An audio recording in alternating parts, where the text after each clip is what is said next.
Good afternoon, everyone. Great to see you all online today. Just a quick call out. We are recording today. You do have the ability to have your camera on if you want, depending on your personal preferences as well. For me, a few weeks in Victoria, back at home. I'm joining from Sydney again today, though. So I begin by acknowledging the traditional custodians of the land on which we're all joining today, wherever you might be. And I pay my respects to the elders past and present, and also extend that to any Torres Strait Islanders and Aboriginal peoples here today. So welcome to this month's webinar. My name's Toby Hedgeland. One of the ag scientists here at AgriProve, and in my day-to-day role, I look after our product and delivery function. Today, I'm really excited to be joined by Mat Denton and his colleagues from LawrieCo. We're going to hear from them shortly. Lots of information coming away from them. Up the top, sort of along, or in my display up along the top there, you'll have a Q&A. If you've got any questions that you want, pop them in there. I'll have a go at answering them as we go, or the LawrieCo guys will have a go at them as we go through. If not, we'll circle back at the end and we can have a chat about those. So, very good. A little bit about AgriProve to anyone new to AgriProve. Our goal is to mainstream a farmer-led commercial model of soil carbon farming, turning farming operations from a producer of emissions into a sink for carbon, so turning that dial around, and to operationalise the 2021 soil carbon methodology to generate high integrity ACCUs or carbon credits. I'll use those terms interchangeably, which is a core validation of the farm management practices that boost soil carbon and climate resilience. Also, a key goal of AgriProve is to support Australian producers to navigate the carbon credit space. It can be quite confusing. I'm just going to do a quick portfolio update around the grounds, and then we'll get into it, and I'll hand over to the LawrieCo guys. Our portfolio, those of you that have been coming to the webinars for a while be familiar with these.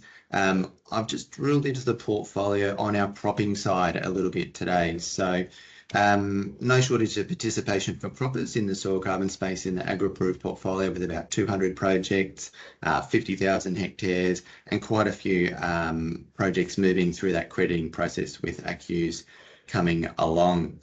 Across the portfolio more broadly, though, about 60 projects with measured increases. And to date, we're seeing an average weighted yield of 5.6 ACCUs per year. So a good stat for people to think about as they're trying to assess their potential. You will see later on, as we go through some great little case studies from the LawrieCo team, that we do get variance, and we sort of see from 1 ACCU up to 15 ACCUs per hectare per year. So just some facts for you guys around the numbers on that. This month we welcome aboard a new group of landholders. We've got landholders coming on board from Queensland and South Australia, and ACCUs continuing to be credited. You would have seen some messages come around crediting issuances this month as well. If you are a cropper joining us today, or at a mixed enterprise and considering your soil carbon project, having a look at the map here, I know it's small and they're little dots, but it might give you some comfort, or you can identify a property in your region or an area that might be similar to yours to give you some comfort around who is taking up soil carbon projects. More broadly, the team have been out and about in southern New South Wales and northern Victoria visiting some of our clients.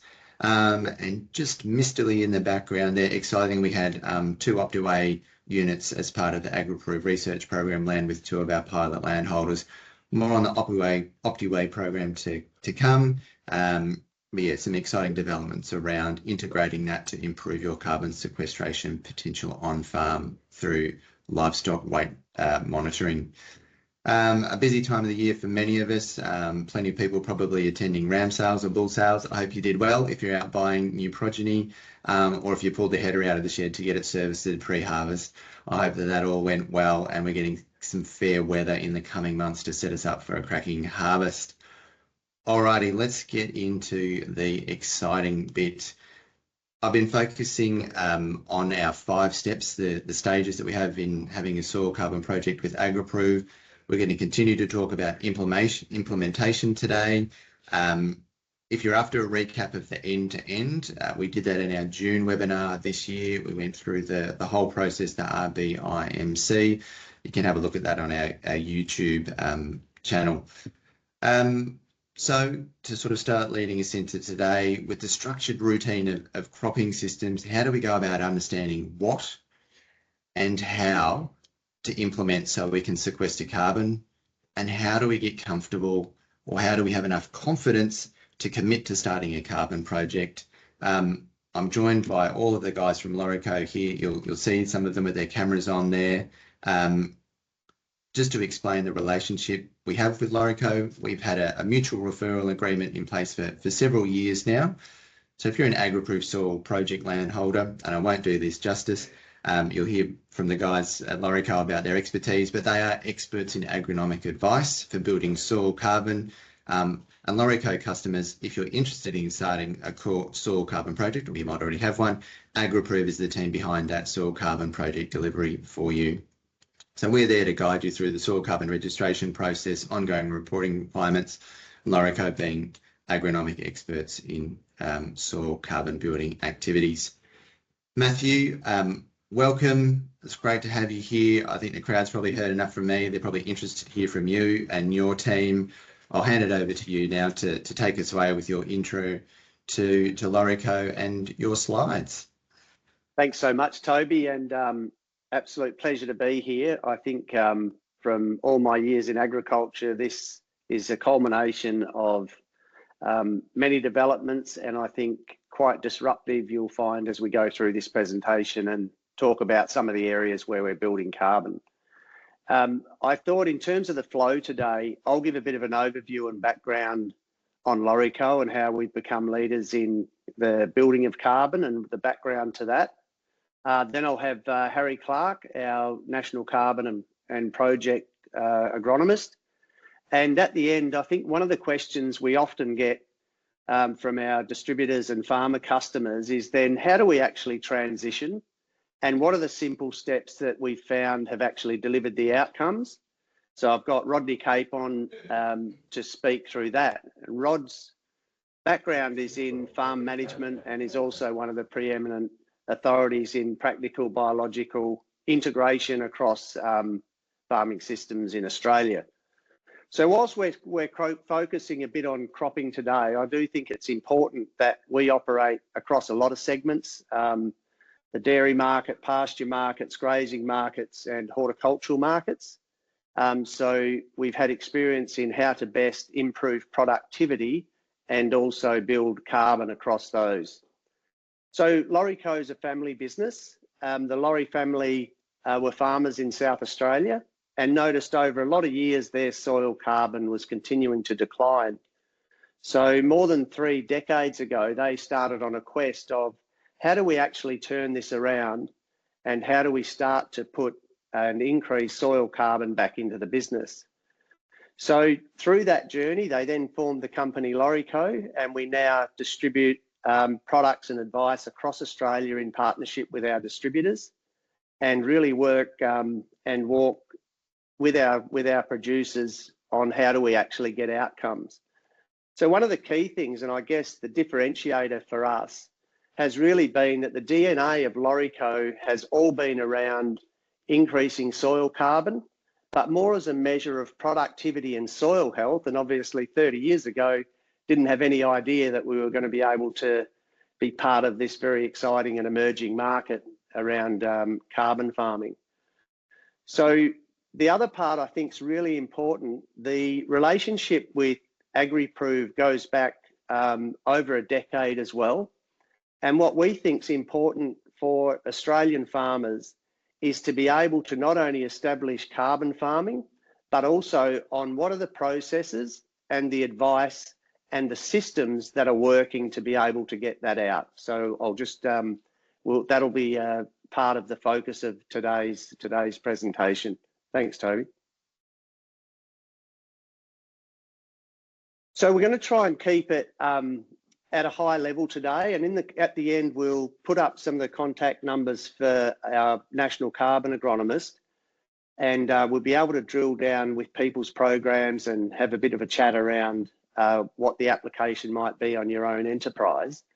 But one of the key things that we've seen across Australia is, and I'll refer to this 80-year trial that was done at the Walpyup Research Station. And if you have a look at all of the key drivers of soil performance and soil health, you'll see there's been a steady decline over that time. The thick dark blue label at the top, the line at the top, is actually soil carbon.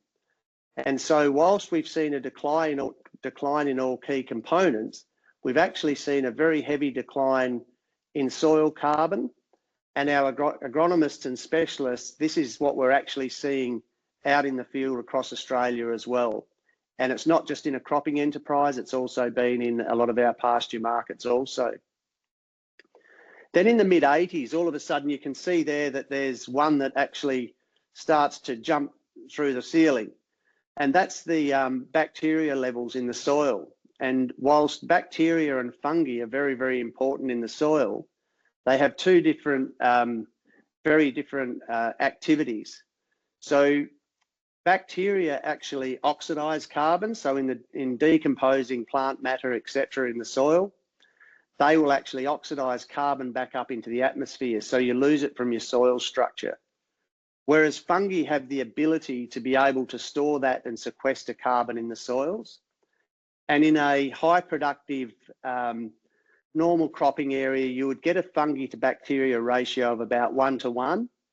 And what we're seeing across Australia is that we're becoming very bacterial dominant in the soils. And in a lot of cases, that's driven around high nitrogen use or unbuffered nitrogen use. And so one of the things when Rod talks through his component is some simple things that we've put in place to help turn the worm, if you like, around that. And one of the key parts as you go through this, and I know a lot of the farmers across Australia and distributors that we talk with, there's a lot of trepidation around how do we transition. And really what we focus on is what we call fusion farming. So it's not going completely away from one system to another, but we actually walk side by side and help you in that transition to do some simple steps to how do we actually improve this. So I'd now like to pass over to Harry. Harry Clark, as I said, is our National Carbon Agronomist, and let Harry have a chat through the system that we've built over the last 25 plus years around the best ways that we've seen that have given us the yields in carbon. So welcome, Harry. Thanks for that, Matt. Great introduction, and yeah, good afternoon to everyone joining us online. Perfect introduction there, Matt. In terms of transitioning, we like to do what's called the crawl, walk, run process. And I think what's not been done historically well in the broader market is when trying the biology and trying some of these principles out, it's they haven't adopted it appropriately to a conventional program. And so when you're starting out with biology, it's very important that you do build it up over time. And some of those drastic and fast shifts can often lead to some pretty immediate problems in the system. You know, things like yield reduction. So one of the things that we walk alongside based on your existing agronomic program is this crawl, walk, run process to transition you, and your existing agronomist and distributor is a big part of that as well.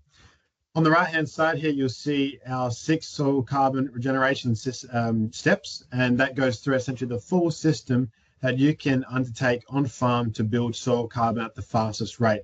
Now, a little disclaimer, this is not the LawrieCo 6 products that you need to use to build carbon on farm. We certainly have products that are applicable for that, but this is rather a step of management actions and things that you need to consider, agronomic factors to fastly and most rapidly build up soil carbon. And building soil carbon is a lot like doing a Rubik's Cube. And I've actually got one here in front of me. And if you're anything like me, I can only do one side of it and then I get stuck. But what we often find is in terms of building soil carbon, to build that in the most fast manner, you need to solve all sides of that Rubik's Cube, i.e. you need to complete as many of these actions as possible. You need to make sure the mineral balance is right, the microbial populations are in balance, something like carbon balance, looking at the inflow and outflow of carbon in the soil profile, and so on. And so you might find that in your operation, you've already got one of those sides completed when you start a carbon project or when you go down this transition to soil biology journey. But it's not until you complete that puzzle and finish all the other sides that you maximize your carbon building potential. And so very simply what we do is we apply those principles and those practices to deliver a balanced nutritional and biostimulant program. And the key target of that initially is to improve yield and quality, profitability, and that general soil health. And we found that the soil organic carbon actually builds as a byproduct of that. And so we're not about going down a fully regenerative track of thinking here and no inputs, so that it's about maximizing the entire system, but doing it profitably. Next slide, thanks, Toby. So one of the things that has really caught up in the last few years is the ability to test microbes through scientific methods. So I do a lot of presentations and often ask people how many people here in the room have had a soil test taken before. And I think we're getting pretty well around 75 to 80% of people have done that now. And then I ask how many people have had a microbe test taken, and usually I get 0 hands. I've had it a couple of times where we've got one, but usually it's quite low numbers. And so we're fortunate now that the microbe testing portion of this has caught up to the soil testing part, in that we can accurately test the microbial portions in the soil profile. And us and the team at LawrieCo, we would have done hundreds of samples worth of microbe tests now. And interestingly, it's the same portions of microbes that are coming out as low every single time. And I've circled them there on the right-hand side. We've got the gram-negative bacteria, and we've got the mycorrhizal fungi, which is under the eukaryote section. And these two are critically, probably the most important for building soil carbon on farm. You've got your mycorrhizal fungi, which, if you aren't aware, that is actually a fungi that forms a relationship with the plant roots so that you get an exchange of carbon coming from the plant going into the soil profile, and you get nutrients and moisture coming from the soil profile going into the plant. So highly critical for that carbon building process.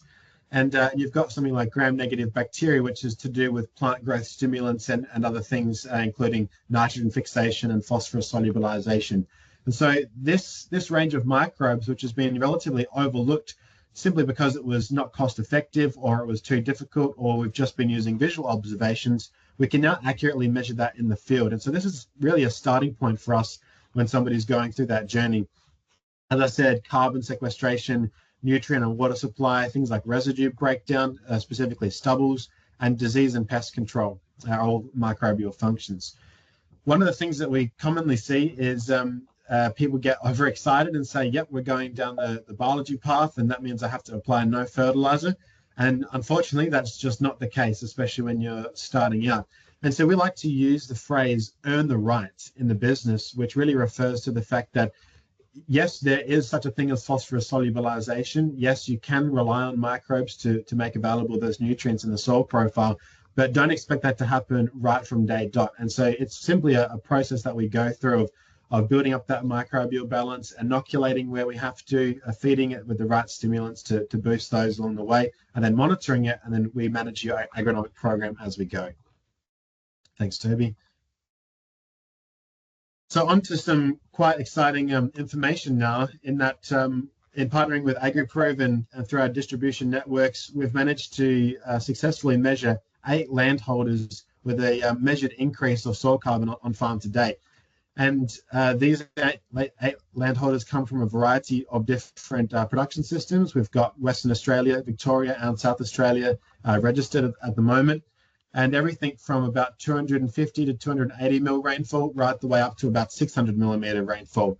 And so we're quite excited about these because they're going to be the first in Australia for carbon credits, which are in a cropping context, but not only in a cropping context, but also in that medium to low rainfall bracket, which previously it wasn't anticipated that you could do.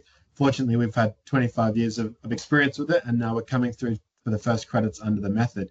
And so you can see there, some of those results are quite significant numbers of carbon building.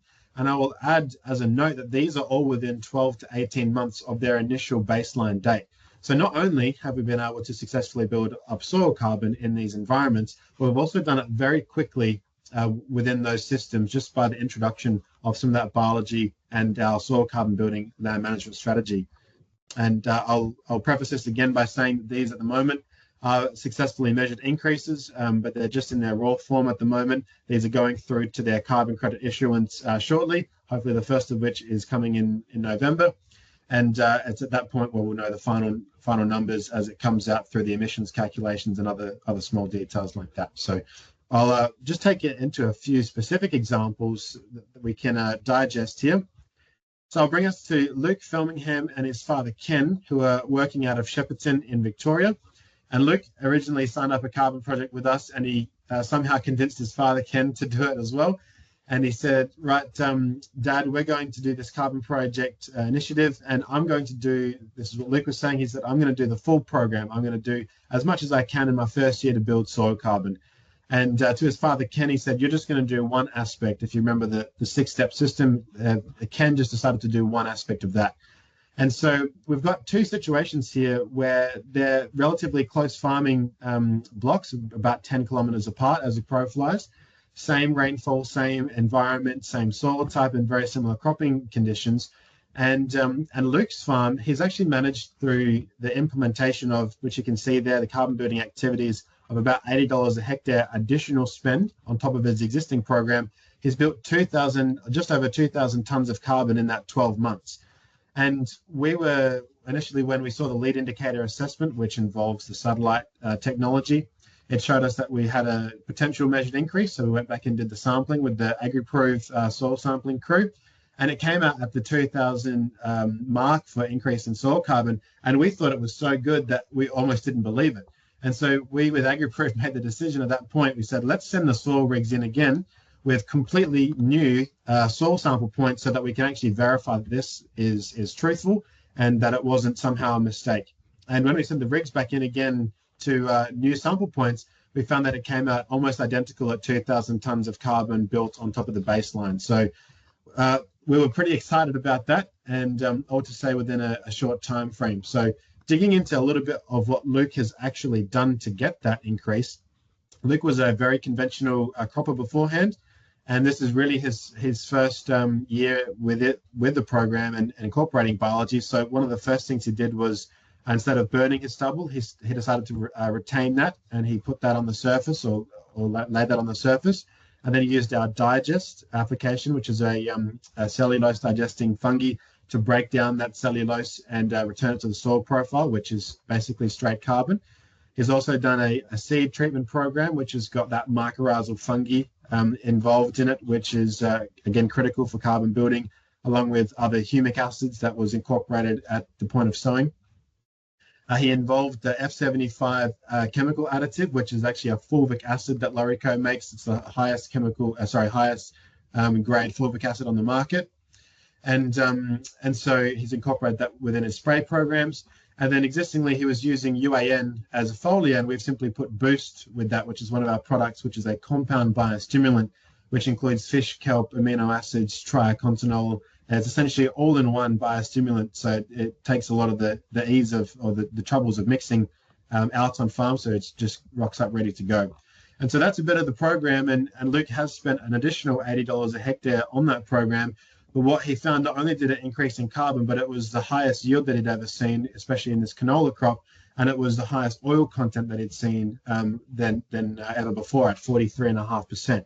So he was very excited, not only that he covered his costs of the activities with the yield and the quality increase, but then there was also the carbon to be claimed on top of that. And we're hopeful that carbon is the first one that'll come through in November. Next slide. Thanks there, Toby. Jumping over to Ken's property, which I mentioned before, again, you can see that Ken just spent the $12 a hectare using the Boost application. So just to give us a bit of a baseline of what just a single product could do in the mix. And the results speak for themselves. You've got Luke there, who built just over 12 tons a hectare of carbon, and Ken's done just over 1. And so we're getting very clear management information on what actually leads to the carbon credit increases or the carbon building in the soil profile. Again, same crop types, same production systems, very similar soil types, and same rainfall for that season. So very exciting data there. Next slide. Thanks, Toby. On to another example, which is out in Caniva, just over the border from SA into Victoria. This farmer, he was, again, a completely conventional farmer, and he's got 4 carbon projects on his property, which we went through and stratified out. And so what we decided to do is that on carbon projects 1, 3, and 4, we were going to introduce a new application of LawrieCo ZMC and F75, which I mentioned before is the chemical additive, the fulvic acid. And so once again, we've shown that by introducing these stimulants into the system, we are able to build carbon on top of what was the original management practice. And so a little bit of the difference of the LawrieCo ZMC, for example, compared to one that is conventionally on the market, is not only does it include your zinc, mang, and copper, but it also includes some of that fulvic acid which we've talked about, which is involved in plant biostimulant and biology protection and buffering. But it also includes microbial metabolites. So we actually brew up microbe bodies here in the production system here at LawrieCo, and then we add that to our zinc, mang, copper, and then you get all of these microbial metabolites and microbial necromass remaining in that product, so that when it's going onto the paddock, you're getting that biostimulant effect as well. And so just through that introduction, we've managed to build 3,871 tons of carbon in about 18 months, which is close to 9,500 equivalent carbon dioxide tons. So when I mentioned this to this particular farmer, I think he nearly fell off his chair. He was very excited about this fact. So again, just going through the calculations now in terms of that emissions abatement and the on-farm inputs, and hopefully we get those credits coming through shortly. So I'll hand over to my colleague Rodney Capon to touch on some of the more intrinsic information and finer details of physically how to build carbon using the land management strategy. All to say that we're getting confident that when you can implement these land management changes on farm, that it is leading to an increase on the soil carbon, whilst also increasing yield and productivity. So Rod, I believe that you're standing by to take over. Thanks very much, Harry. And welcome to everybody that's here. If you have a look at the wheel in front of you, it outlines 6 actions that we've put together that if you keep in the back of your mind whilst making your agronomic decisions on your farm, it will go a long way to helping you build soil carbon as an end result, but improve all of those other functions that you're trying to do as a farmer. So that's improve your yield, improve your resilience to adverse conditions, and everything that comes with a healthier soil system. So we're going to just go through and touch on each one of these briefly and give some examples. There are a lot of other ways and a lot of other products above what I will speak about that can be implemented, but just to give you a little bit of an idea so that you can go away from this today and start the process of thinking about what you might be able to change in your enterprise, and then hopefully get in touch with us so that we can help you refine that. We'll go to the next slide, Toby, thanks. So perhaps one of the most overlooked resources on your farm and something that people continually struggle with in agriculture, particularly cropping, is what you do with the residue that's left after the crop. We've had many years of playing around and refining and developing products and systems to deal with all of these 6 actions, but the biological residue management is perhaps one of the greatest things that you can do to solve a lot of problems that people currently encounter with that, and to inevitably build more soil carbon. So as Harry touched on before, we have a cellulose digesting fungi which can be applied to the residue post-harvest. It comes as a 2-part product. So there's a food source and a microbial inoculant that is mixed in your spray tank and applied to the residue. Now, it gives multiple benefits to the farmer. So I guess there's a lot of people out there that struggle to get machinery through residue. One of the and burn for that reason and lose all those minerals and carbon to the atmosphere. So one of the advantages is that it makes the residue very brittle, so that time machinery, disc machinery and whatnot will get through high residue loads much more easily. The other thing it does is it reduces the nitrogen drawdown. So because it's a fungal inoculant that you're putting on, fungi are much more nitrogen efficient when they're digesting residue. You don't get that oxidization of the nitrous oxide that you get from bacterial digestion. So you preserve nitrogen in the system, and instead of oxidizing a lot of that carbon back into the atmosphere with bacterial digestion, which is fairly common, the fungal digestion pulls that carbon into the soil profile. So you get a reduction in nitrogen drawdown, increased carbon build, and you can manage the paddock easily when it comes time to sow next year. So the paddock on the left in that photo, well, it's the same paddock, sorry, the photo on the left, the residue was treated in summertime. That was taken at the start of June, those two photos. And they were about 50 meters apart. So you can see the difference in the vigor, predominantly from the reduced nitrogen drawdown, but also the increased microbial function in the soil from that inoculation of the fungi. So just one little thing that can make a big difference to your management of your enterprise. So that's the biological residue management at a high level. Another one of those 6 steps is microbial balance. Now we know that we're constantly applying a lot of chemicals into the system. When we're growing monocultures, we just can't get away from fungicides often. We can't get away from herbicides, and often we need to use insecticides, which all disrupt the microbial balance in the soil.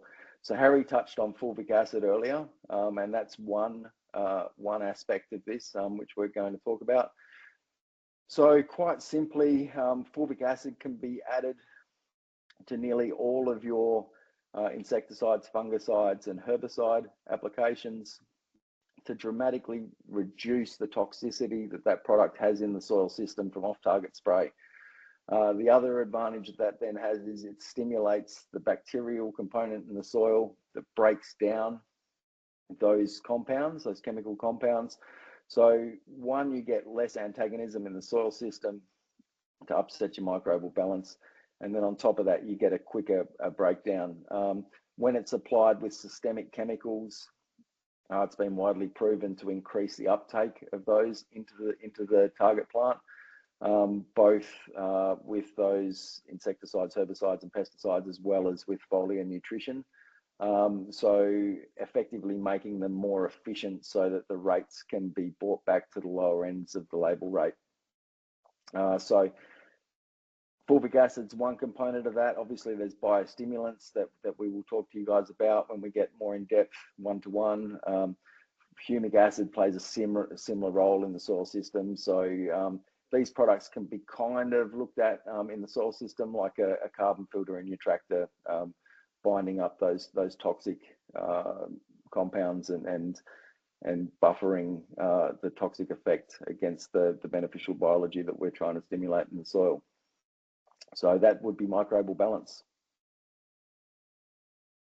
2 more of those 6 steps to consider. So here we're going to talk about biological inoculants and stimulants and carbon balance. So a very simple process that can be adopted into your system is a seed treatment. So we have a product called Shore Crop BAM, which is a multi-action product. So it's targeting nutrition. So it's got the full spectrum of minerals in it. It's targeting biological stimulation. So it has a range of biostimulants in it. And it's also targeting microbial inoculation. Harry touched on mycorrhizal fungi. It has other varieties of biology in it as well, which synergize with the mycorrhizal fungi. So a simple 1-step seed inoculant applied similar to what you would apply a rhizobium seed treatment to your legumes can be applied to your seed and give that plant everything that it needs to start its journey in the best possible way.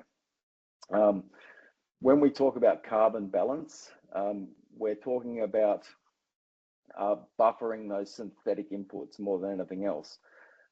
So there's really nothing in nature that goes into the soil system that doesn't have a carbon source with it.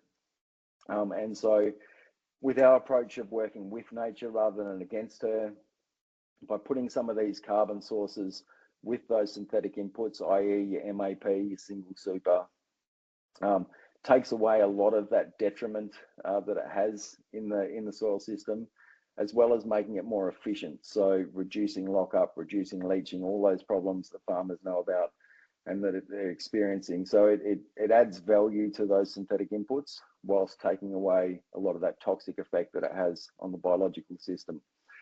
So some simple things there. As I said, there's a range of different, like carbon balance products. There's a range of different humic acid and fulvic acid products. It can either be coated as a liquid, can be added as a granule. So there's multiple ways of doing that.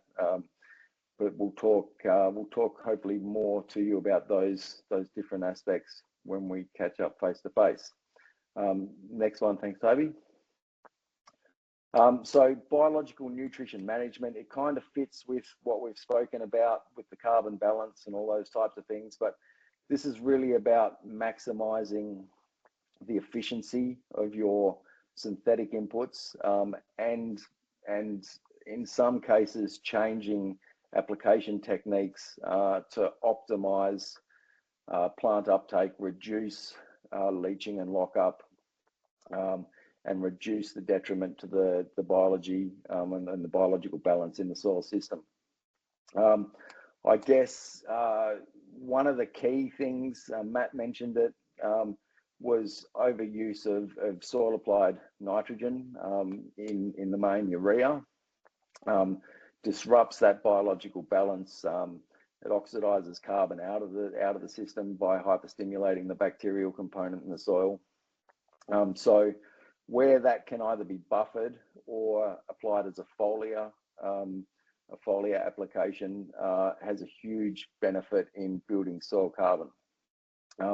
So if we look at ground applied urea and that hyperstimulation of bacteria and then that oxidization of carbon, if we take that and we apply a liquid nitrogen with biostimulants and other minerals to the foliage, to a nitrogen deficient plant, we then increase photosynthesis, we increase root exudates, and we actually build carbon. So we're taking the same problem, a nitrogen deficiency, we're taking the same product, nitrogen, and we're just applying them differently. We're overcoming that oxidization of the carbon. And the other thing that we're doing at the same time is we're maintaining nutrient density in the plant. So we're reducing that risk of high nitrates, acidified plants, and reducing the risk of fungal and insect attacks. So not only are we building carbon in these instances, but we're also building a more resilient plant. And we're doing all of this for roughly the same price per hectare, if not less, as what the conventional practice would be. Thanks, Toby. So the last one of the 6 actions to consider is mineral balance. Extremely important. As we all know, most people would address phosphorus, and most people would consider zinc and nitrogen, but there's a huge array of minerals that make up your soil and that are fundamental to the plant. If we take calcium, for example, and a lot of people are out there spreading lime to address pH, but more and more people are becoming aware that calcium, plays a massive role in its relationship with the other cations, your magnesium, potassium, and sodium, in forming that very base soil structure. So when we're talking about biology and we're talking about building carbon, unless we've got the base structure of the soil right, and we can get infiltration of water, we can get gas exchange so that we can have aerobic organisms, we're going to really struggle without that. So something like calcium becomes very important in this mineral balance. So we've developed a range of products to help that work and to help all of those other mineral balance activities work. But simply putting 0.5% of humate granules, 0.5 to 1% of humate granules with your lime applications or your gypsum applications or dolomite or whatever it is that you need to address your mineral balance, can make a dramatic difference in both the function of that lime, infiltration down through the profile, and so on. We also have a range of products that are custom blended together with biostimulants and high humic carbon sources, which can come as a single product to address some of these things. So I guess together with you guys, looking at what you require and our expertise of 25 years of doing this, we've been able to make products that work in your conventional system with your conventional equipment, and to start you heading in the right direction. I think that was it for me. Is it, Toby? It is. Thanks, Rod. And we've just got a question from Liz there. I just want to make sure that everyone can see. We've got training and resources slide now. Daniel or the LawrieCo team, you guys are seeing the right slide? Yep. Okay. No, that's good. Harry, back to you, I think. I'll actually pass over to Matt, who's going to do this once. If you want to take yourself off mute there, Matt. Thanks, Harry. So really appreciate that, Rod. And it's always a little bit difficult when you're talking to such a broad group across such a broad geographic area and crop type that to get those principles across. So well done, Rod. One of the things that we feel is really important, and the team at LawrieCo have done, is we talk to a lot of farmers, and if you look at different segments, so say in horticulture, they've had a lot of experience with biological inputs, whereas as we're getting into a lot of the dairy markets, pasture markets, so the grazing side of the business and cropping, it's a relatively new and emerging component. And again, as I said at the outset, one of the challenges is how do we actually make that simple for you, the farmer, and also for our distributors? So we've put a lot of resources together around how we do that. So we've actually got, and we'll put Harry's details up again next so we can get you in touch to be able to go through any of these that you want. But for example, in the middle there, we've got various segments of training in the different parts that Rod talked to, and they're actually self-paced. You can do them online, and you can see we even send out a nice little certificate at the completion of the courses. But more importantly, I think it gives you a great resource to be able to do that and what to do. So we can always partner with you to do that, but there's some self-paced things as well. The other one that's really important and that we get a lot of interest in is we've actually put it all together. The agronomists have worked and the founders of the business have put it all together in about a 230-page booklet. It's not that heavy reading, but it's a great resource on fungal balance, microbial balance, what it is, how to understand it, etc. So we're making that available today. It's normally $150. We're making that available today for $100 to start your journey. So again, just get in touch with us to do it. But in the summation of what we've gone through, there's a few key things that I think are really, really important. One is that in the carbon projects that we've partnered with AgriProve and put together across Australia, where we're actually seeing carbon being sequestered are where people are just making these minor changes, our customers making these minor changes to their farmers programs, and working with your agronomist on a few of the bits that Rod's talked about is absolutely critical.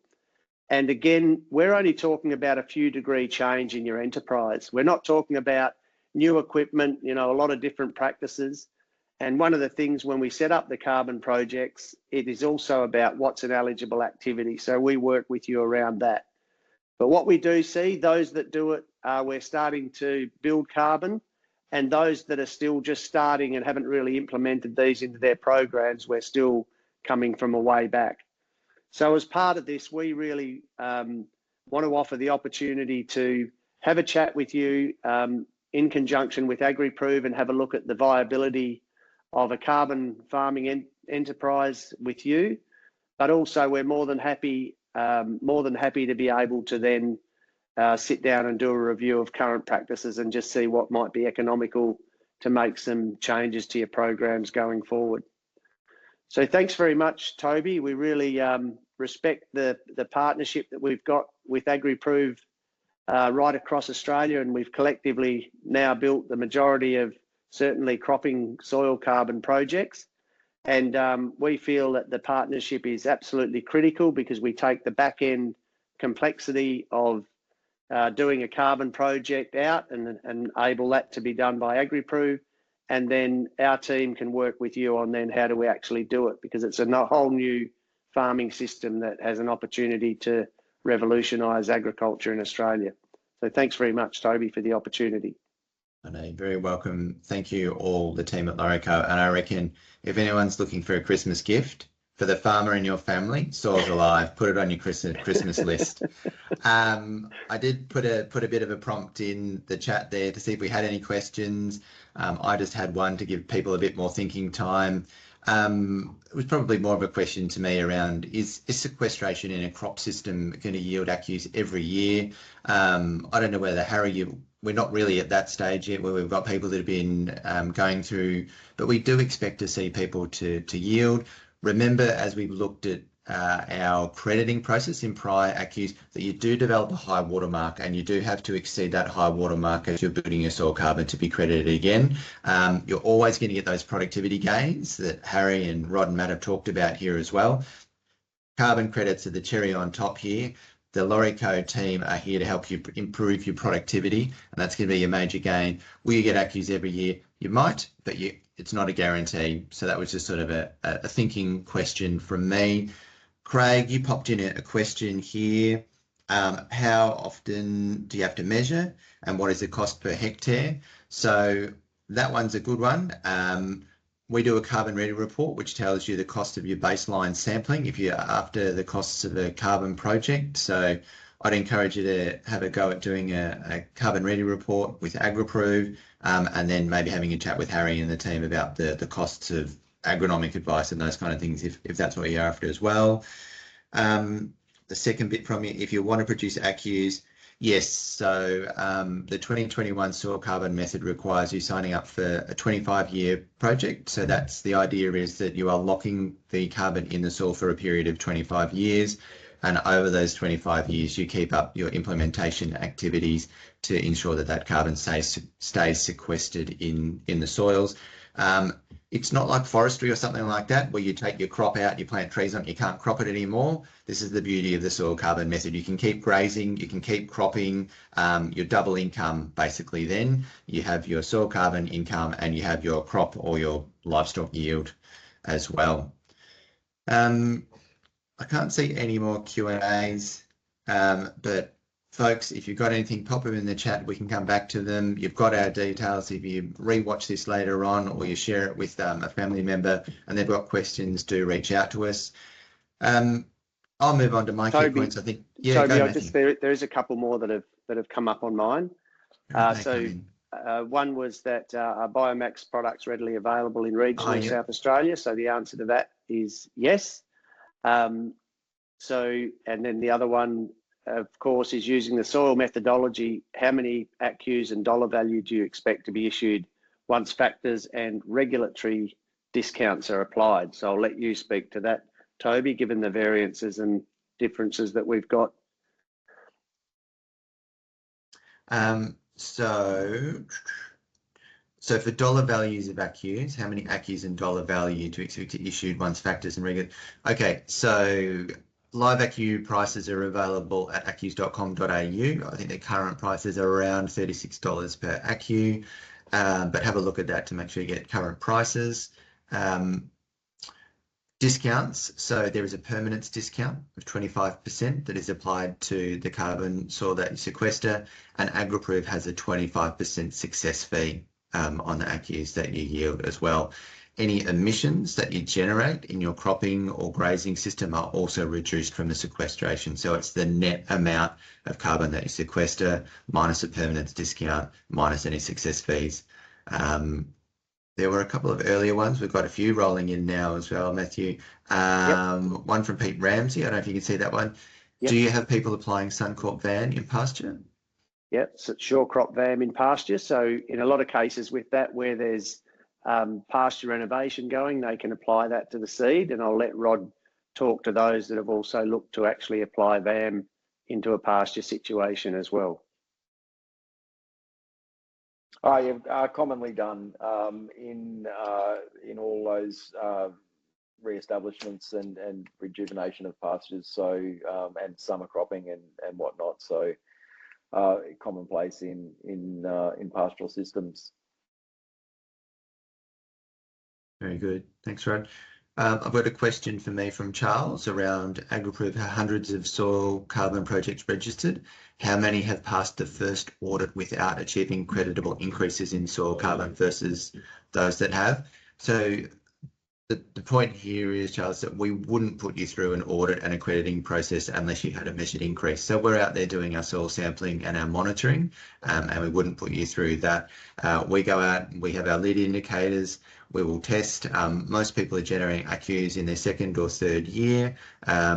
Whether it's a lot or a little depends on your dedication to your implementation activities. Like I said, we're seeing a variance in those measured increases sort of from 1 ACCU per hectare right up to 15 ACCUs per hectare. It's very much a variable outcome, just like seasons and soil types and those kind of things. I answered Steve's, Patel. Yep, we've covered that one. I'll go back to the chat to see if we've got anything else in the chat. So just the other part there to Craig's is how often do you have to measure and what's the cost per hectare? So obviously under the 2021 method, Craig, there's a requirement to go back within 5 years from the baseline. But one of the beauties of the partnership that we have with AgriProve, which Toby just referred to, is that we use satellite technology to do the lead indicators. And so we do that annually. And if it looks like the lead indicator is strong enough for us to warrant to go in with another sample, we then go in, and that's what's enabled us to be able to measure these carbon increases in sort of 12 to 18 months rather than waiting a full 5 years to go back through and do it. So it depends on what we get back from the lead indicator, and that's been very reliable. So if we get a lead indicator that says carbon hasn't really been built, and where we have them that say it has, in most cases where we've gone back in, we've had a extreme noticeable difference in that. I think the key point to note there is that all a landholder or the operator of a carbon project pays for is that first round, that baseline soil sampling round. For the remaining 25 years of the project, AgriProve bears all of that cost. So you're never paying for a subsequent soil sampling round. You just pay the first round, and then that's what our success fee covers going forward. So once and done, which is a benefit. Very good. All right, Matthew, you did a pretty good wrap up on the key points here. I'll move through this fairly quickly, but look, I think we can all see that there is potential for soils and pastures, those side-by-side comparisons, the impact of the management methodologies that Harry outlined, terrific. I think there's great opportunity there with some aligned agronomic advice, and LawrieCo are there to help. It is a learning process though, and I really do like that analogy. There were lots of great analogies in your stuff that you guys presented today. Start simple, do that crawl, walk, run. Your changes don't have to be radical. We don't have to radically change our whole farming system. You're still going to be able to produce great yields. You're not going to see major changes. Have a chat with your neighbours as well, or people around you. Have a chat with the team at LawrieCo to see what's working and what will work in yours. So do your learning and adapt. I think Rodney sort of talked a little bit about this, is that you are doing some changes, but there are different products that will have different things. Also, the Rubik's Cube analogy that Harry gave us around, we're only doing one side. A question we get a lot is around, hang on, Tobe, I'm not sure I can satisfy the requirements around eligible activities. So hopefully this gave you a little bit more ammunition or a bit more confidence around, I can change. There are ways to change. There are modifications that I can implement now around those eligible activities. So you can adapt your management to maximise your outcomes there. Also, just to, do your numbers. I think the numbers speak for themselves, but always do your numbers yourself to make sure you're putting yourself in the prime position to move forward. What next? The standard wrap up from me, continue learning. There's lots to learn. Hopefully you're feeling a little bit more educated after the presentation from the guys today. I certainly feel a bit more educated on some things that I wasn't all across. And so thank you for that. There's plenty of resources on our YouTube channel. You can subscribe to our Carbon Snapshots, which is our scientific newsletter. Do your research. Under that little QR code is a checklist to help you work through how you might assess starting a carbon project, what to look for in a developer, what to look for in a project design. So you can, think about those things around how they delivered credits. Is there trust and quality in the provider? What is the risk profile? What am I trading off here? What's it going to cost me? Are there particular products, platforms, restrictions, or prescriptions that are going to be imposed on me that might impact my system? I mentioned earlier, you can assess your potential, so you can get an idea of the cost of establishing a soil carbon project. With AgriProve, we also give you an indication of your potential ACCU yield as there as well. But if you really want to get into it, have a chat with Harry and the team, go through that assessment around what the opportunities are in your enterprise for changing your system, how you might go about that, and really work through that agronomic level advice to give you the confidence and work out that support going forward too as well. Because a lot of our clients really keen to get ongoing support. I think LawrieCo is a great option for you to tackle on that. From me, that pretty much brings it to a close. Just going to check the Q&A once more. Yeah, there's a few good questions there. So. Yeah, what have we got? Can a farmer ask for another measure? You can, but it would depend on whether the lead indicators are positive or not, whether it were paid for by AgriProve.